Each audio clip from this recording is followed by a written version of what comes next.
Update kasus perampasan nyawa ibu dan anak di Subang.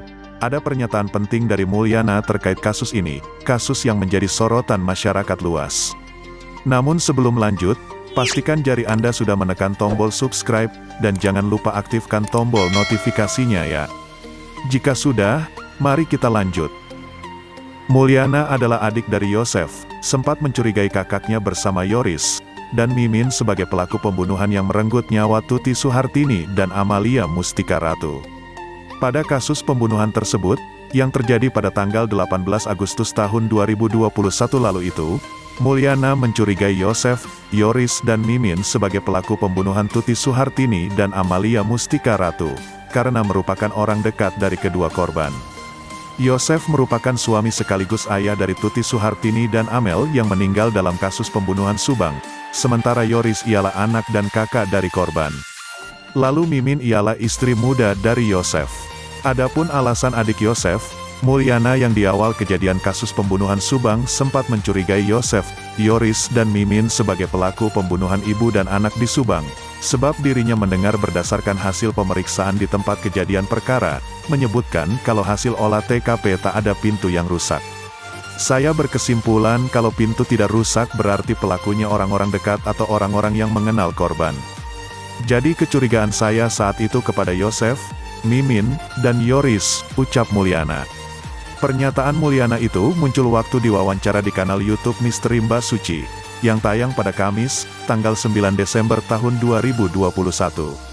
Karena alasan di TKP tak ada pintu rumah yang rusak itulah, lalu terbesit di pikiran Mulyana buat segera menyediakan pengacara untuk Yosef, Mimin, dan Yoris yang dicurigai sebagai pelaku di awal kasus pembunuhan Subang. Sesudah ada persetujuan akan menggunakan kuasa hukum, maka pada tanggal 22 Agustus tahun 2021, Mulyana mengadakan pertemuan dengan Rohman Hidayat di lapangan golf Poltak, Lembang. Kebetulan Rohman yang kini menjadi pengacara Yosef, juga suka main golf bersama Mulyana di tempat tersebut. Pada saat dibuatkan surat resmi untuk ditanda tangan, Yosef dan Mimin menandatanganinya, namun Yoris tidak mau.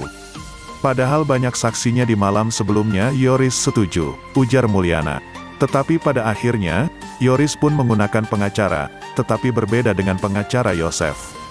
Yoris kini didampingi pengacara Ahmad Taufan, sementara Yosef didampingi Rohman Hidayat. Bahkan sekarang Yosef dan Yoris menjadi kubu yang berseberangan, sampai saling tuduh sebagai pelaku pembunuhan Subang. Kasus pembunuhan Subang telah memasuki bulan keempat, tetapi pihak kepolisian belum juga mengumumkan siapa pelaku dari kasus pembunuhan ibu dan anak di Subang yang terbilang cukup sadis. Kedua korban yakni Tuti Suhartini dan Amalia Mustika Ratu, setelah dihabisi, mayatnya disimpan di bagasi mobil Alphard secara bertumpuk. Pihak kepolisian sudah memeriksa 55 saksi, dan sudah 2 kali melakukan otopsi kedua mayat korban. Tetapi polisi belum juga mengumumkan siapa pelaku pembunuhan Subang. Hal tersebut membuat seorang dosen Anjas di Thailand tak habis pikir mengapa polisi belum punya keberanian buat mengumumkan tersangkanya dengan data-data dan bukti yang telah mereka kantongi. Pendapat Anjas tersebut muncul di kanal YouTube Anjas di Thailand yang tayang pada Kamis, tanggal 9 Desember tahun 2021 sore. Menurut Anjas, polisi telah mendapatkan banyak alat bukti yang bisa dikategorikan sebagai petunjuk buat mengungkap tersangka kasus pembunuhan Subang itu. Tetapi, itu butuh keberanian polisi buat melakukannya. Selama pihak kepolisian mengatakan perlu kehati-hatian untuk mengungkap pelaku pembunuh ibu dan anak di Subang. Terima kasih sudah menyimak video ini sampai habis. Oke, sampai jumpa di video berikutnya.